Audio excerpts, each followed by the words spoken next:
AIDS, and then you get married and we're going to call you something different. It's like you and popes, right? Those are the two that have to go through this. Or anyone who's in witness protection program. Oh, that's true too. We have her mic sounds a little funny. Oh, you guys working on that? Okay. All right, we got some good stories to go over today. Are you guys ready to get right into it? Well, let's do it. We got this Catholic bishop, and here's the headline in EWTN News, which is really good, by the way, EWTN News. Belgian bishop plans to ordain married men by 2028, violating church canon law. Bishop Johan Boni expressed his plan to ordain married men into the priesthood by 2028 in a move that has not received approval from the Vatican and would violate the current code of canon law. What do you think? Can I tell you the first thing that came to mind when I read this? I bet I could guess. No, go ahead. I think I could guess. SSPX. That's what I thought you were going to think. Yes. SSPX, yep. It's like, why is everybody setting deadlines for the Pope? Like, he's the Pope. Everybody settle down. Stop setting deadlines for him. We're doing this, Pope. You better come along with it. Right. Or get on board, Pope. Yep. And Pope doesn't have to do none of that so stuff. Americanist of them. Is that? Yeah, I guess so. Had you heard about this, Emily Dinneny? I have not. Sorry, I'm trying to fix my mic. No, it sounds good. Like sorry, I like it because you sound like one of those fish that's underwater in what's that movie? Okay, is it better now? Finding Not Nemo? at all. Not at all. It's not at all better. It's terrible. It's so bad. All right. Welcome to the Catholic Answer Super Show, where our audio problems are your audio problems. Yeah, are on display for everyone to listen to. All right. I want to read you a headline from the National Catholic Reporter. Oh boy. All right. This is from 2015. Okay. Okay. National Catholic Reporter, 2015. Belgian bishop advocates church recognition of gay relationships. Okay, the dude has been drawing attention to himself with his... Wait, is it the same bishop? Same bishop, yeah. It's Bishop Johan Boni of Antwerp, Belgium, has called for ecclesiastical recognition of gay relationships, according to an interview. But so he just... Wait, hold on. His name is Bishop Boni? Bishop Boni. Okay. Yeah, or I think he would say Bonnie. Yeah, I would. I think why? No, just because he lies over the ocean. Is that what you're gonna? No. Try it again, Emily. I got to see. Okay, is it Hey, working? Whoa! It there sounds we go. so good Okay. all of a sudden. Yes, I just wanted to Okay, point good. out, like, this is not new. This is not like some bishop that's been sitting around. Like, I think I'm just going to be a normal bishop, caring for my diocese and not saying anything wild. But he's been saying wild things for I don't know, at least 16, at least 11 years. And sorry, my math was off for a second. Math is hard. And now he's given the Pope an ultimatum. To me, if you give the Pope an ultimatum, just out of the blue, like the SSPX or this bishop from Antwerp, there's a fundamental problem in your understanding of your role in the Catholic Church. Like, this is very basic. Don't give the Pope ultimatum. Like, Jesus, I'll tell you what I'm going to do, Jesus. Either you do it my way by Thursday, or I'm going to do whatever the heck I want. That's not how these relationships work. I mean, Jesus said it to Saint Peter, you follow me. Like, just keep that in order. Like, he very, very clear. You follow me. It doesn't go the other way. You can't switch that the other way around. Is it deja vu from like 500 years ago? Is that what's happening? Oh, you're going all the way back to Luther. Luther. Yeah. I hope not. I hope not. I mean, but I feel like there's been plenty of times in history where they've tried to do that, tried to force the Pope's hand, and the Pope's like, no, I'm not going to have it, and ends it. I don't know. Well, I mean, I don't like to be mad at particular popes, and I don't want to cause controversy to an already controversial pope. But guess who appointed Bishop Boni, the Bishop of Antwerp? I know you already thought of it. Pope Benedict XVI did that, and I realized that there's been a lot of controversy around Benedict XVI. But here we go again, more trouble from Benedict. More trouble, depending on who you ask, right? Yeah. Yeah, well, that's always true in the Catholic Church. Just depending on who you ask. But do you guys do this thing that I do? Whenever there's a bishop that's doing something odd like this, I go see who appointed him.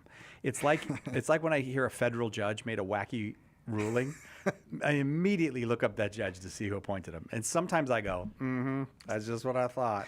I think that there's no consistency when it comes to the bishops, though, because Pope Yeah. John Paul II got, elevated plenty of great bishops, but also there's some very not good bishops in there. Well, and Benedict is the same thing. And I think Yeah, right. Pope Francis, scandal. I said that. Pope Francis, some absolutely fantastic bishops. Like somewhere you went, you just couldn't do better than that. And then some bishops where you're like, I don't even know for You sure could have done better why that than guy that. is a priest. Like, why are you making him a bishop? Like, maybe at least have him confess the Catholic faith before you make him a bishop. All right. So let's go back to let's take. Do you want to tell her what the headline of this story is going to be when you put the story out on Do you know what the title is on YouTube for this episode? this segment? I don't. It's called, and comes from Size. Oh, no, why'd you have to give me away? It's Belgian Bishop Waffles on married priests. Oh my goodness. I Yep. was cracking up when I saw the email. I was like, who sent this? I'm like, it has to be Sai. Yep. Sorry. And sure it And then I was trying to pawn it off on you. Like, No, you can't pawn it off on me.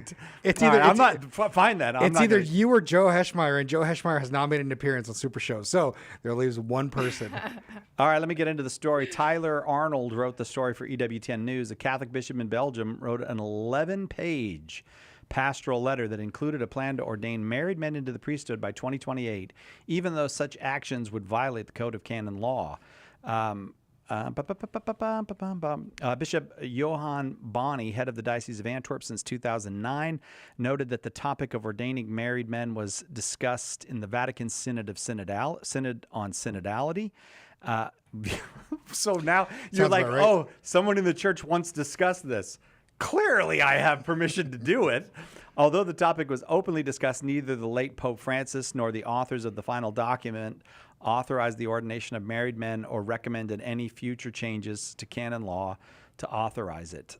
I don't actually have a problem with ordaining married men if that's what the Pope decides. Like if Pope Leo came out tomorrow and said, that's what we're going to do, I don't feel shocked or upset or worried about it.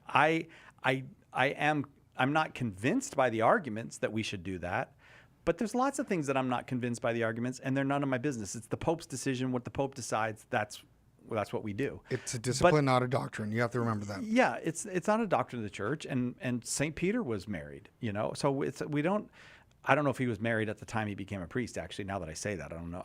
We don't actually know that for a fact, but I don't feel mad at Bishop Bonney for saying he believes that married men should be ordained, or that would be the best thing for his diocese. But are we going to be the Catholic Church, or are we going to be an Episcopal church or a congregational church? Or you're a Catholic. Just admit this is not your decision to make. You can advocate whatever you want, within the moral law and without contradicting revelation, but you can't just go off and do stuff. Is everybody going to do this? How many wives would kill their husbands for becoming priests? What do we think? Do you think that would be a real Actually, trying to like actual murder is what like or you mean they'd just be so mad? You're a married woman now, so maybe they would be I know. mad. Like, okay, because think about this, right? Think about, you're still working a full-time job. I mean, I don't know. I guess maybe the diocese, that would be your job, so they're paying for you. But Yeah. are they now paying for your family's expenses? Right, exactly. That's confusing. And so let's say they're not paying you, so you still have to have some sort of income. When are you spending time with your wife and your children? I know. Like, that seems I think about that for deacons that are married and have young children, and they're young and they're in their 40s. Not only that, what's happening there? Right. Not only that, but we already have married priests in the Catholic Church in other rites of the church, and even in extraordinary circumstances, like men who were Anglican priests and converted to Catholicism, and continued. Actually, one of our former chaplains was a married man, and and a priest. Yeah. And not only And that, but he had like 3 jobs, didn't he, to try to like. I know that's, but Oh. you're kind of proven. Yeah, exactly. But it goes to show you. And then I had a conversation with another priest friend of mine who said you have to take into consideration a whole bunch of other things. And then one thing that I didn't think about are inheritance. So if they're a priest, the church has thought about it. yeah, I know the church has thought about it. That's for sure. If they're living on premise on the premises of the church, if everything that's given to them is from the church, and the priest buys, quote unquote priest buys a whole bunch of stuff. Who inherits all that? And then what about a home? What about property? What about all this? Does it go to the kids or does it go to the church? I got to say, most of this is solved if you just don't ordain men under 60. I mean, Exactly. The usual way people propose this is you find holy men who are older and you ordain them for, 10, 15 years of service. And here's where this idea appeals to me. I don't know if you've ever done prison ministry, but you go into prison and there's people in there that want so badly to go to confession, but there's no priest to come. There's a deacon that can come. There are lay people that come, but that's not what they need. They need confession, and there's no priest to come. And when I see that, I think, all right, Bishop Bonnie has a point. Okay, I see his point. Like it's certainly true that there are pastoral needs that are not being met in the church because we do not have enough priests. And so if the Pope were to say, look, we don't want all these problems that you both described, you got to be 60 or 65, but if you're and maybe both spouses have to be over a certain age, like we're not ordaining men under 60 who are married to women under 50, you say. So that means, basically you're guaranteeing no little children are going to come along. Maybe you do all that. So you can avoid these things. What is outrageous to me in this is the idea that this bishop thinks he can just tell the Pope a date and the Pope has some obligation to him. I think, I mean, the Pope he seems like such a nice, gentle, peaceful man. If I were Pope, I would just write him a letter and say, thank you for your service. You're now a Benedictine monk.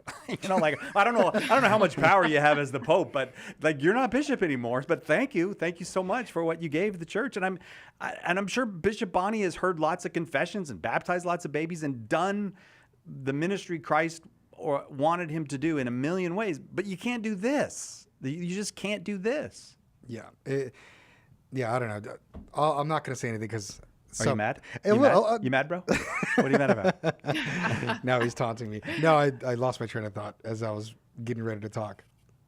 Well, yeah, I think that the beauty of the priesthood really encaptures, the life that Christ lived, ideally, which is a life of celibacy. And I think that that's something that is obviously a harder life to kind of live, but it's very beautiful. And I think if we kind of lower the threshold and the standard of you can be married and be a priest, I think a lot of people would not choose to be celibate then. They would choose to get married anyway because they know they can have it both. I mean, I even know people who were early converts to the church and then they're like, I might become Eastern Catholic so I can get married and be a priest. Like, that was their whole mindset of joining the Eastern rite of the church. So I think obviously there's nothing wrong about having a married man be ordained, but I think there is something special about preserving the chastity that's unique to a priest and the celibacy that's unique to a priest. And I think opening the floodgates, that's not the solution to the numbers of the priesthood dwindling. That's not the solution. That's right.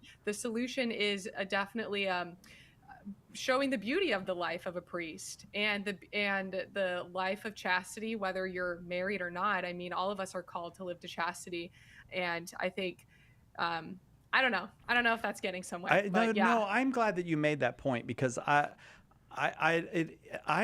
agree with you. I don't disagree with you at all. I just don't feel that, and I don't think you're saying this.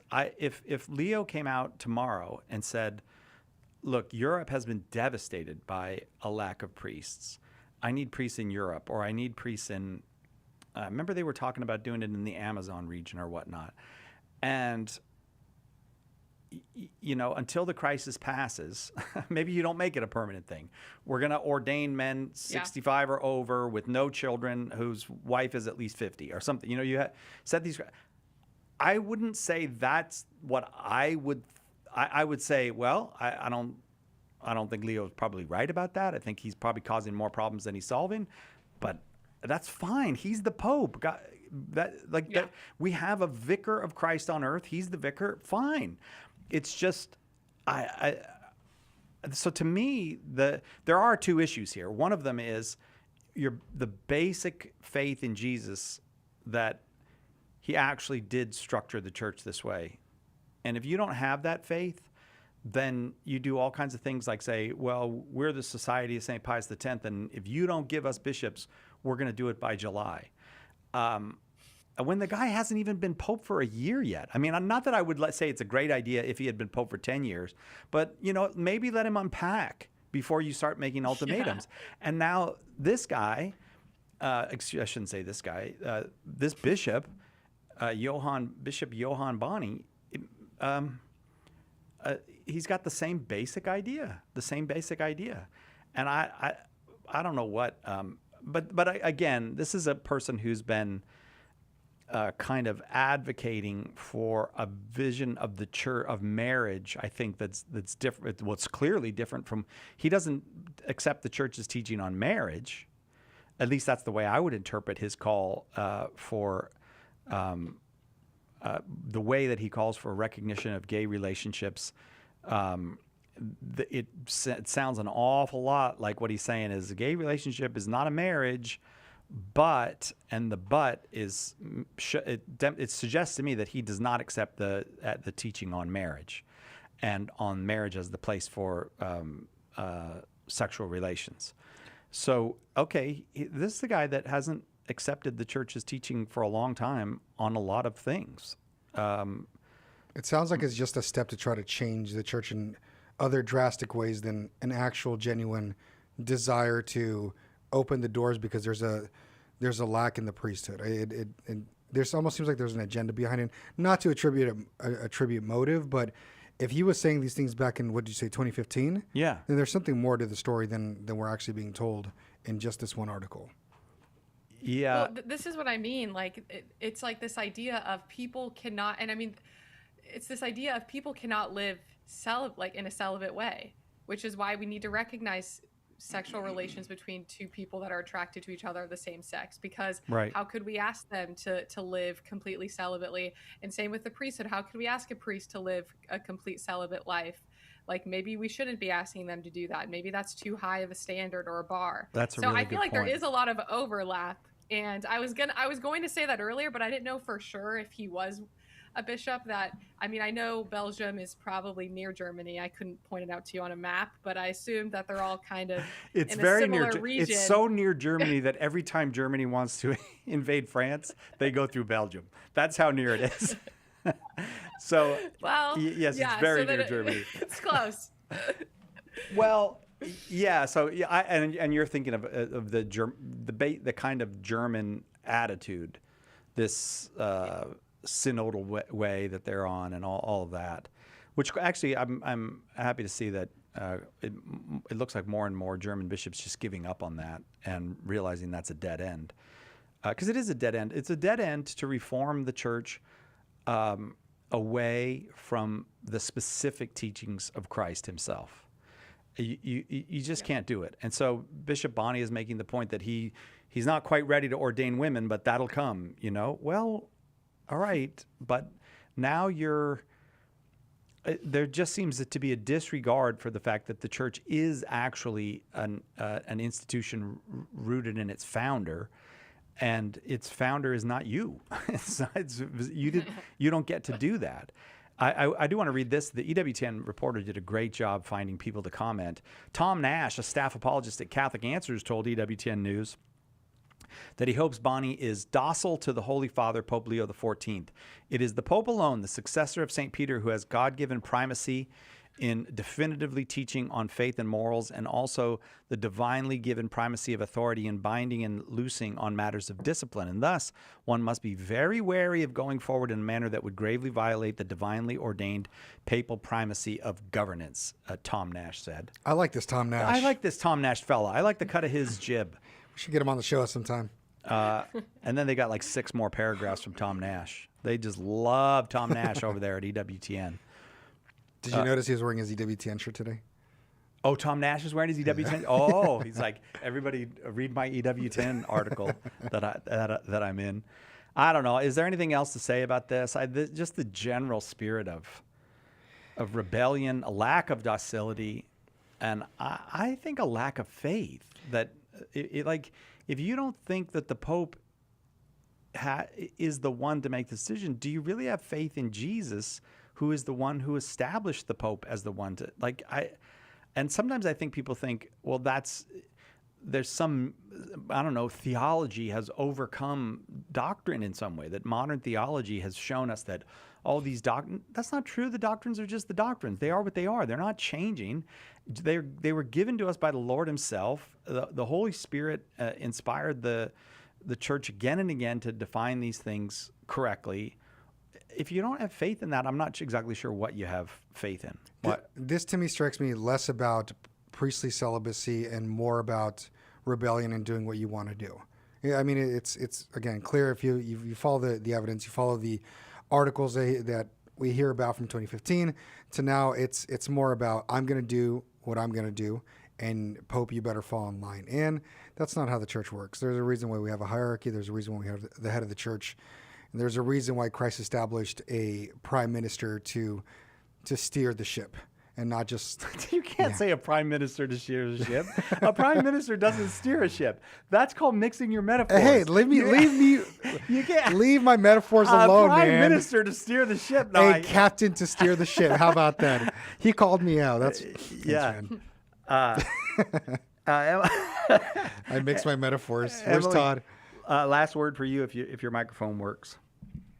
Oh, it does. And I don't think I have a last word. I guess I would just say, I think a common thing that I found when I was living in Chicago and just, more predominantly liberal areas is that some of the priests and the clergy members, they're kind of convinced that, if we conform the church more to the culture of the time, that's going to be appealing to young people. But honestly, I think it just breeds like lesser devout people. I think it breeds people that show up to Sunday only on Palm Sunday and Ash Wednesday and maybe Christmas if they're lucky. Right. But they're not living out their faith. They're not going to confession. They're not going to mass every Sunday besides those holidays. I guess what I heard from one of the guys that I think was a sacristan at my college campus was it's when they get a goodie. So when they get some ashes, when they get a little, palm leaf, that's when they show up. Otherwise, if they don't get anything, they don't come. Grass and dirt.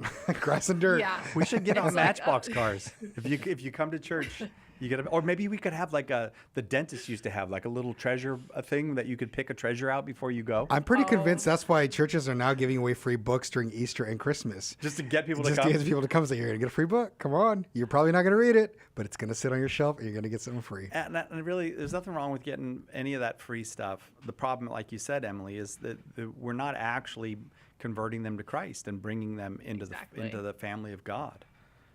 They're lukewarm, and they don't end up becoming people that feel called to actually consider the priesthood because they don't care too much about their faith. So that's the real problem. Yeah, I wanted you to have the last word, so I'm going to let you have the last word. I apologize because you made me think of something that is kind of mean. No, say it. Well, maybe a bishop who was a better example of faithfulness would have more men who wanted to be priests. What does that mean? Yeah. That was mean. Okay, sorry. Edgar's like, yep, that was mean. I didn't know that wasn't mean. I think it's true. Like, if there is a bishop that doesn't even seem to be enjoying his office and, why would men want to enjoying it, then why would I want to do what he's doing? Clearly he's unhappy. Like, I'm just going to keep doing what I'm doing. Right. I'm the bishop of a church that's not good enough for me. You should come be a priest here. That's not going to work. It's really horrible here. Come join us. Yeah, right. The church is so backwards. Yeah, come on in. None of this is the biggest news of the week, though, Emily. Do you know what the biggest news of the week is? The biggest news of the week. Of the century. Of the century? Of the century. This is pretty big news. I don't know. I was around for 9/11. I don't know.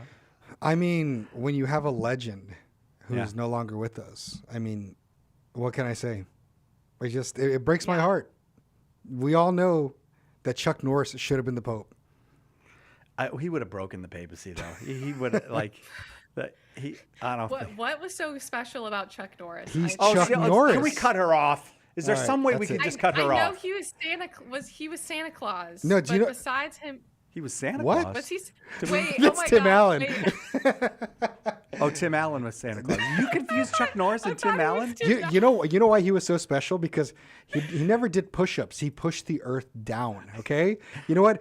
In fact, Chuck Norris was so great that he counted to infinity twice, all right? That's how great Chuck Norris was, all right? I like that one. I have a lot more. Trust a lot more where that came from. Well, I think why Chuck Norris is a big deal. I'm going to give you three things about why Chuck Norris is a big deal. First of all, Bruce Lee. There's just a magic about Bruce Lee. He was so charismatic so Chuck Norris was in these 1970s movies with Bruce Lee. That immediately gives you this halo around you. Secondly, he's kind of a masculine figure. Yeah, he just, especially in a time when Hollywood kind of went for these girly men, he was just like old-time rough and tough guy. And the third thing is outspoken, unashamed Christian. He just is a Christian guy. He just loves Jesus, and he doesn't care what you think about it. And I think it made for this image of a person who's not quite in sync with the entertainment world. And I think that made him kind of beloved. Because we don't, I mean, as much as we all, there's this pretense, I think most people don't really like Hollywood. They don't really like most of the, I heard 17 or 19 million people watch the Oscars the other night. I mean, Really? that's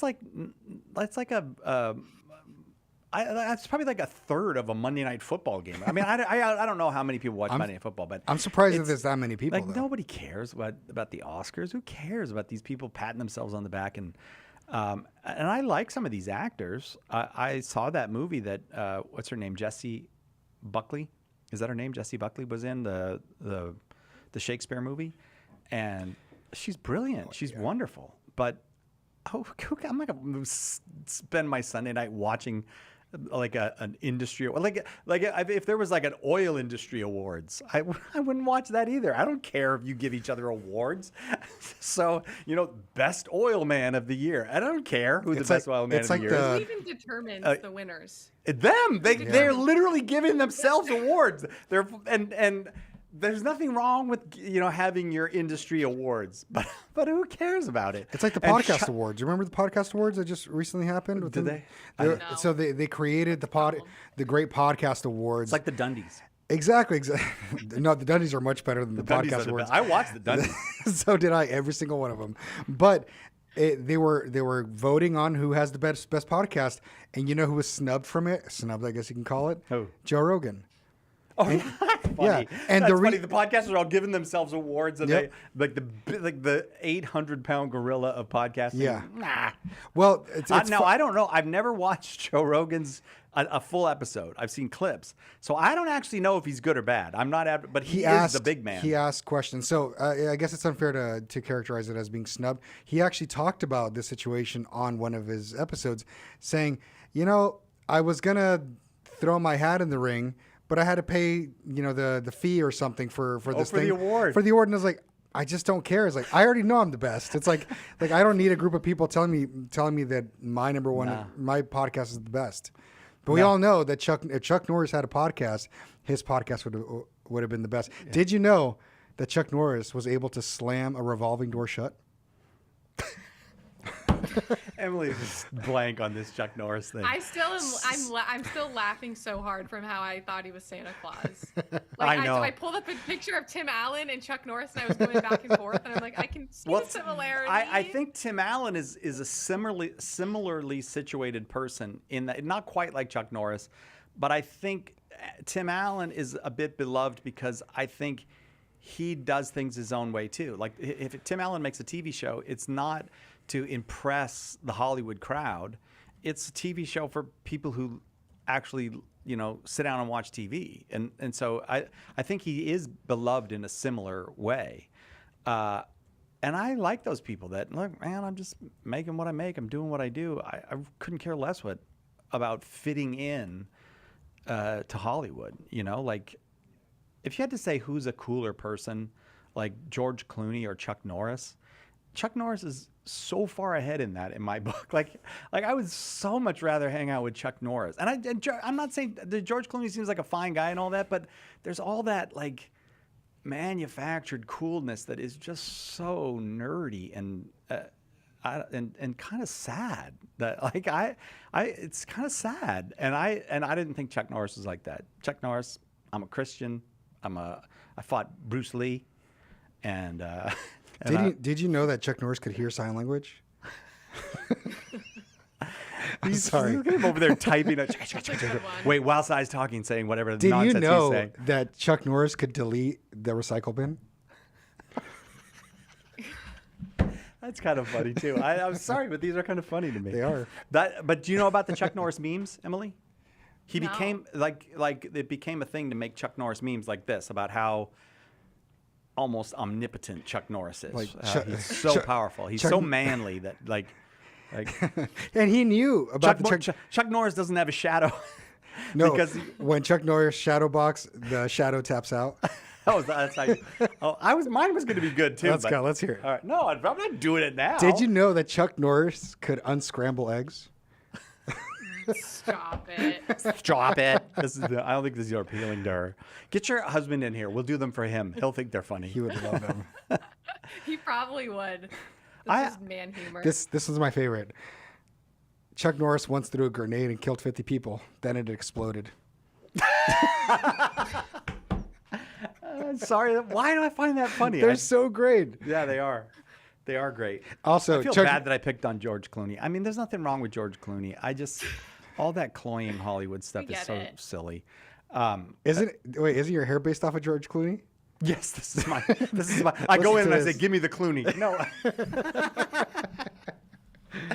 There's two people at my barber shop, and one of them, every time I come home, my wife goes, "Oh my gosh, that's a perfect haircut." And then the other one, my wife's like, "You got the other one, didn't you?" But you can't choose. Like you just go with who's ever next. And if you're gonna pay $11 for a haircut, you just go with who's ever next. And when I ever don't get, I get that I don't get that guy. I go, "Mom, my wife's not gonna like it when I get home. She's not gonna like my hairdo." It's not the real Clooney. No, it's not the real Clooney, right? You know who gave the eulogy at Chuck Norris's funeral? Chuck Norris. That's so dumb. That's so dumb. No, it's too good. Well, am I wrong, or do you notice? Like, I have noticed Gwen Stefani really standing up for her faith, and I've noticed Mark Wahlberg. God bless him. I think he's done a great job making it normal to be a Christian person, a Catholic person. Who else have I seen? The guy.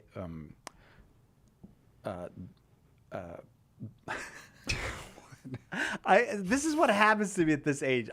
Once the name doesn't immediately pop into my head, it's hopeless. It's never going to come back. Okay, I can't even describe the guy. But there's a lot of people kind of. Okay, he was like Star-Lord in the Marvel movies. Oh, Chris Pratt. Chris Pratt, yeah, he's come out as Catholic, and that's why I feel like Chuck Norris was comfortable with that before it was really comfortable, and I'm not saying it's comfortable now. I'm sure that people pay a price. I'm sure Gwen Stefani has, because I've seen some of the comments online that have been said about Gwen Stefani, who could not be lovelier about her faith. She's not bossing anybody around. She's not being mean to anybody. She just says, I want to serve the Lord. I want to do what, God bless her for that. When you go against the values of Hollywood, they'll snub you. Mr. B says that Tim Allen was snubbed by Hollywood for being open about his conservative values. It's true. Oh, so conservative in his case. But, Yeah. But I mean, faith, you mentioned Jesus and you're done. You're out. Yeah, but and I want to be careful because I have a daughter that works in Hollywood, and there's a lot of wonderful people in Hollywood. A lot of wonderful people in Hollywood. So it's not just a Hollywood thing. It's a kind of a certain kind of artistic elite who have a view that what they do is art, and what a conservative does is not art. When they make a joke, it's funny. When a conservative makes a joke, it's bigotry. Like the guy from Family Guy. Have you ever seen Family Guy? It's the most racist show ever, but it's a joke when he does it. If you did it as a conservative, Canceled. But because he's from the entertainment elite, and he is funny, but there is this kind of, I want to be in that in crowd. I guess that's what it is. It's a kind of cultural elite in crowd who seem mostly to be moral dopes. You know what really bothered me? There's a clip going around a few years ago, and it was by the rapper Kendrick Lamar. He's the guy that did the halftime show a couple of years ago. And is he as good as that Canadian guy? Bad Bunny? Oh wait, no, that's the other one. No, Bad Bunny's not Canadian. Bad Bunny's he's Canadian. No. Drake, is he as good as Drake? Oh well, sorry, he is not like him. Sorry, so. Mr. Drake. But no, Drake is better. Drake is better. Look at her; she took sides. Careful now. He's careful now. He's Epstein. So has he been Epstein? Basically. Look at her face. I didn't even know Emily could make that face. Oh. No, so I like there, how you turned his name into a verb. He's been Epstein. Like I've never heard someone do that before. well, it's a thing now. With the slang? But you know what it is, right? When you hear it, didn't don't have you? to explain it to you, did I? No. So there was a clip going around at a concert of Kendrick Lamar, and he brings a fan up, and it's this white girl, and he starts rapping and hands her the microphone for her to keep rapping, and in his own lyrics, he says the N-word. She's singing along and says it, and guess what he does? What? He stops the show, and he kicks her out. Like, how dare you say that? And kind of feel like he boots suckered her. Yeah, that's what it feels like, right? It's like, Yeah, but I mean, I I can didn't say see it, but you can't say it because you're not part of the in crowd. It's the same thing with Hollywood. Wait, do you want to say it? No, I don't want to say it. I think. Why are you upset? So actually, I was having a conversation with my wife yesterday, and we were talking about the rules for me, but not for thee. Yeah. Oh, Like- yeah. There's no question about it. That word is horrible, and nobody should say it, including black people. I've heard the argument that they say it's empowering. No, it's not. Me saying racial slurs against myself is not an empowering thing. It's more of a degradation. So It does seem degrading. extremely degrading. And but I understand there's this kind of rebellion. Like when I was a kid, if you called someone queer, that would be really insulting and degrading. And then people said, well, let's take that term and make it ours. And I kind of get that strategy, but I don't think that will work if you tell everybody they can't say the word. Well, I think the strategy of turning that word back around on itself, it's not going to work if you keep giving it that magical power. Well, that's part of that group right now is you can't say the word queer. Wait, who's supposed to say the word queer? Did I only, break a rule? No. So I hope we don't get demonetized for this. But we're talking about the LGBTQ plus community here. Right. The Q is in there. Okay. So they say that you can't say it unless they tell you that that's what they are, and then even then, they kind of tone police you. So if you say it and you have a bad tone, then it's considered derogatory. Yeah. And that's why it's like, why bring the word back? If you're trying to bring it back as an empowering term, why and you're still insulted by it, then why bring it back? Like if you're encouraging people to say it, but only the in crowd can say it. It's very complex. It's weird. It's a complex social phenomenon, I would say. And it does seem to me that there sometime after the Second World War, with the rise of television, we got into this thing where you got to use the right words, and only certain people can. There's all these code words and minefield words, and like the N word, at a certain period, was probably just always an abusive word. It was just like you knew that's wrong, and the people that used it they were being transgressive in the sense of saying, I don't care if you tell me, I shouldn't do a Southern accent. That was rude. I apologize for that. But I don't care if you tell me, you know, there's a certain assertiveness of my superiority when I say that. But now, like, there's so many words that are minefield words. I almost feel like saying to, especially young people, they try to explain to you why you can't say certain things, and then you want to say to them, could I just explain to you what a world would be like where you're not telling other people what they can say and what they can't say? Like, maybe you would like that world. Like, I do think that if things are hurtful, you know, if you shouldn't go around calling people the F word. Okay, no, you shouldn't. But you know that, because that's mean. Like, don't. But if you're saying, well, you're using that word wrong, or you're using that word in a way that, you know, I can't. That drives everybody crazy. That drives everybody insane. And I especially these well-intentioned young people, because I've had some of them tell me, well, you know, you really shouldn't say this. You should say that. And I go, well, you really shouldn't tell me what to say. You know, and they don't get that. They do not understand it. They don't understand the idea that I could go through life and not police other people's language. I could do that, and I'd probably be happier, and the world would be a better place. And they can't. They have to police the language. I don't know how that happened. I don't know how we got to that place. Because words are violence. Like, words can be violent. Oh, yeah. According to, you know, so it's like, okay, if like you calling me a man and not a woman, like, like that could make me so depressed. I could like be violent towards myself, or I could whatever. And so you have to call me that. Otherwise you're insulting my very identity and you're trying to be violent towards me. Yeah. So that's why they feel the need to control what people are saying, because apparently words are extremely powerful up to being violent. They are extremely powerful, and I don't deny that, but getting hit in the face hurts a lot more. I mean, although there are things that people can say to you that will devastate you for life, but they're not usually because they use some kind of code word. It's usually because, you know, they broke your heart, or they humiliated you, or something like that. But this rules this, and like this thing with Kendrick Lamar, I don't know if he tricked that girl or arranged that to be that way, but if he did, first of all, that's evil to treat another human being that way. And second of all, it's perfectly consistent with what a lot of people are doing. It's a game of language where I'm not trying to get you not to say it.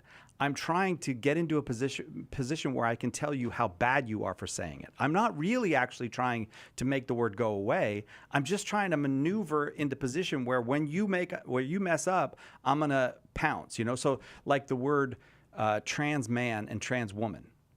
What they mean is not a man and not a woman, but you're supposed to. If you won't play the game, then that's a sign that you're to be ostracized, or you're to be outed, or you're to be, and it is a game. It's a game. It's a virtue test. Yeah. If you're unwilling to use the words, it's a virtue test. But did you know that Chuck Norris didn't argue, he vocabulary surrendered? No, I don't even know what that one means. I don't even know. Chuck Norris doesn't argue. Vocabulary surrenders. No? Nothing? I mean, I guess Emily gave you. Chuck Sometimes Norris. It's worse to laugh than to just so no, I don't get it. Like, that is delightful. What a delightful piece of humor that was. Chuck Norris doesn't speak. Language happens. That is. Okay, that one was bad. Grammar checks Chuck Norris. No, see that I get. Grammar checks Chuck Norris. Yes, I get that. Did you ever see the video where he actually makes a Chuck Norris joke? No. So he's telling the story. He has got a picture with him and a tiger, and he says, "Yeah, when I was here, you know, with its tiger, all of a sudden you heard a and then the trainer said, back away slowly, and the tiger did." That Chuck Norris said that. It's like, I love it. Love the self-awareness. This is great. Yeah. Anywho, I had to lighten the mood. It was getting a little dark there.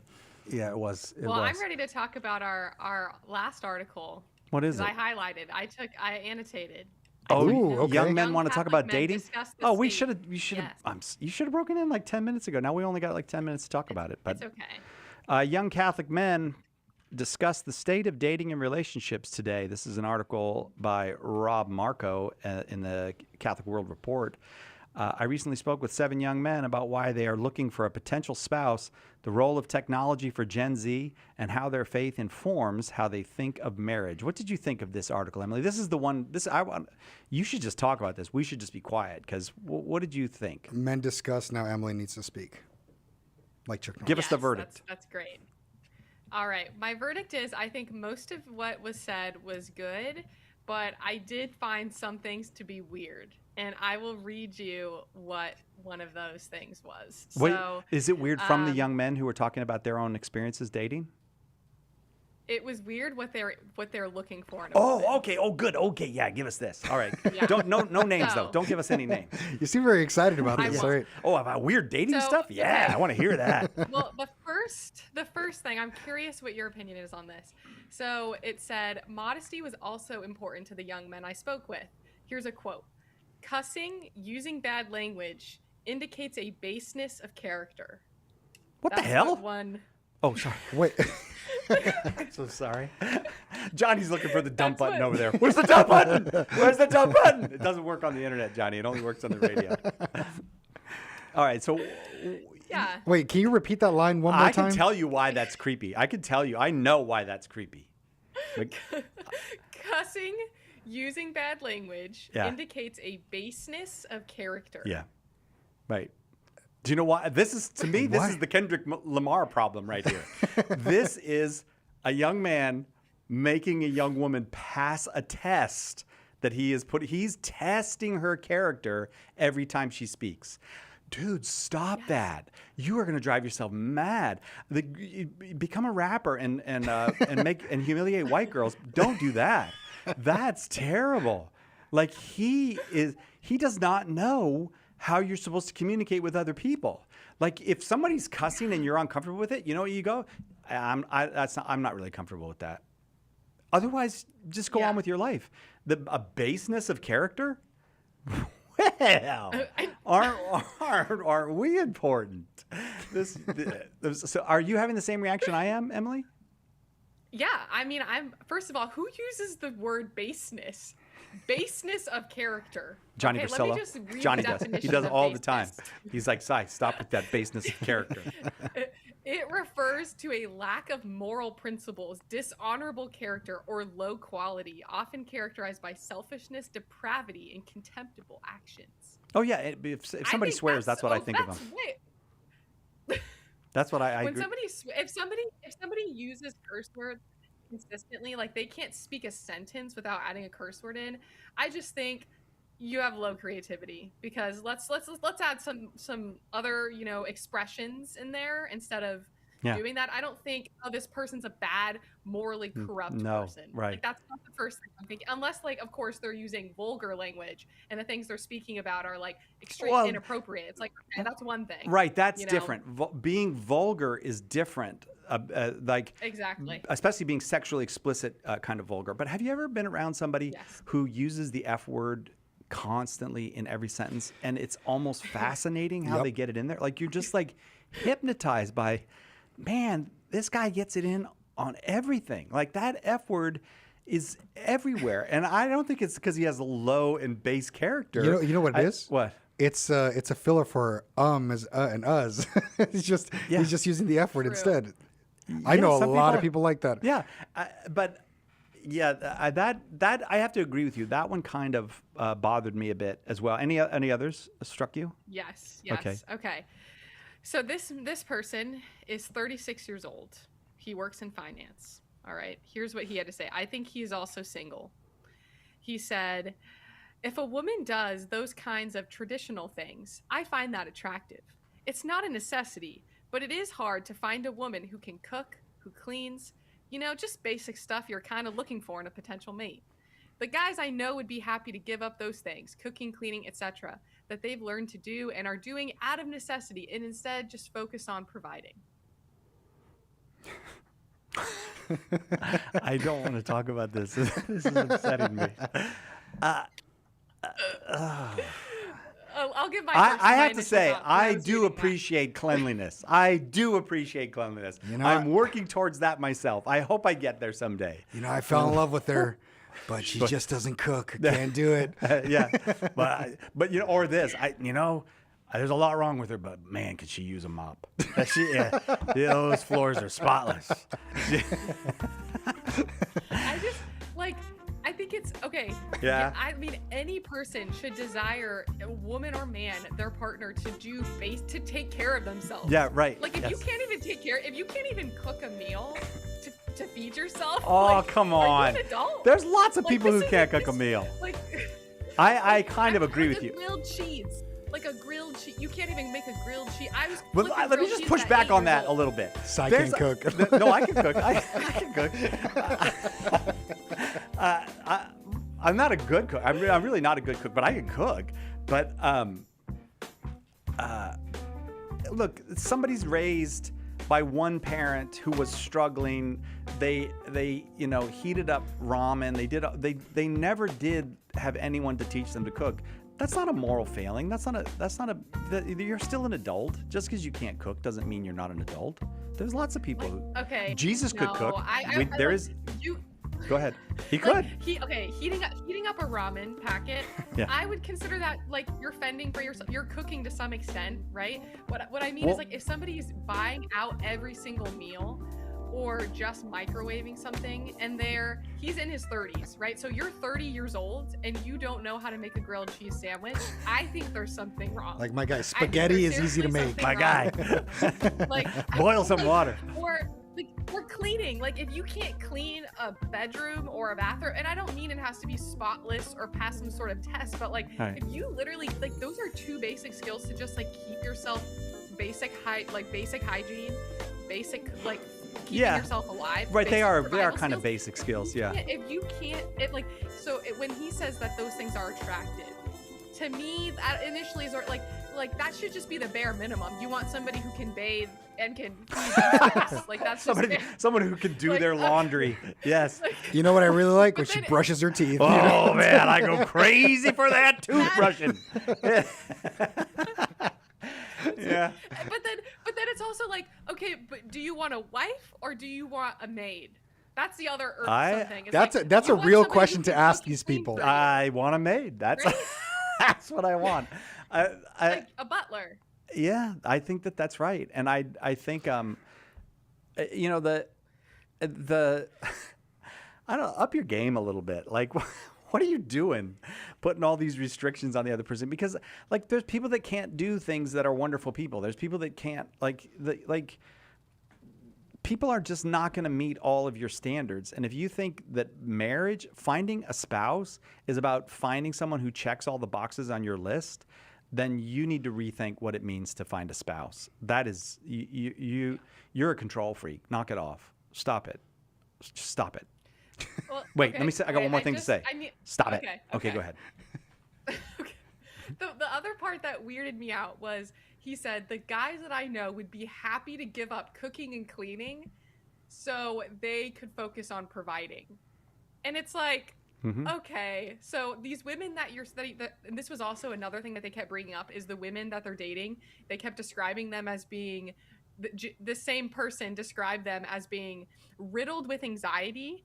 Because they're trying to live in two different worlds. One where they're trying to be a good Catholic, and another where they're way too focused on a career that they're miserable in. That and trying to be in control of everything. He added that at the end. Yeah. And so a lot of these men described that they found women who were very career driven, and that to them, like some of them described them as being more career focused and not family focused. And listen, like I understand some women can definitely be that way, 100%. But like, think about this. These women they're dating who are single, I would assume, they're going to work every day and they're also cooking and cleaning. And this guy's like, yeah, it'd be so great to find a woman who, they could just cook and clean for me so I can just keep on focusing on work. It's like, we're both doing this here. Yeah. Like, I'm not saying that your woman, you have to desire her to be working too or anything like that. Like, it's great when a wife can stay at home. That's 100%, I would say it's ideal. But like, like, let's be honest here. Like, you can cook and clean, and you should be cooking and cleaning when you have a wife too, because your wife is focusing on the kids. Your wife might be postpartum and can't do those things, or she might be pregnant and exhausted. Right. So like, I don't know. To me, it irks me a little bit. As a female reading this. I'm like, I'm so glad you said that, because I think some of these very intense young Catholic men need to be told, look, this is a relationship between human beings. This is a relationship of equals before God. This is a relationship where, yes, you're going to have different roles, but there is a certain amount of negotiation in that. The Bible doesn't tell you exactly how your marriage is going to be. And so, like, if you think, you know what, I just want a woman who's like this proverb and then a little bit of this book from the letters of St. Paul. Okay, if she could just be that, settle down, dude. She's a human being. She's a person. She's going to mess up a lot of stuff, and she's going to get a lot of stuff. And she's, you know, like, how about this just be an exchange between people instead of I've got a list? Yeah, I see it. I see it, Emily. This should have been the topic for next Tuesday, because that I feel like we could have gone on for a long time.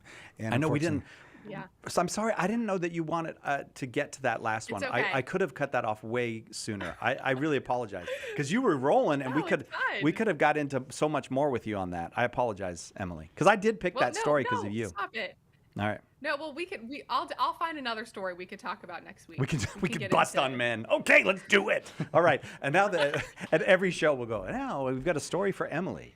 I mean, some story I about have horrible an idea. men. We could go through. So when I talked to Trent Horn about this, he wanted to see me go through the comments or the DMs that I get from men. I don't I even have want to men know. that will ask for my hand in marriage. She's like, married. over TikTok Before. DMs. Yeah. So and Why, they're like, usually why are they from other TikToking countries. you? That is not the correct way. You don't ask a woman if she'll marry you over TikTok. You ask her father if you can marry her over TikTok. Let's get this right, people. And you offer a dowry. Yep. All right, Emily, thank you so much for the dowry. There you go. Thanks for joining us. When we come back, we have 2 full hours with Dr. Carla Broussard on what's the topic for today, Darren? What do we have? Which Catholic doctrine troubles you? We'll be right back right after a very short break.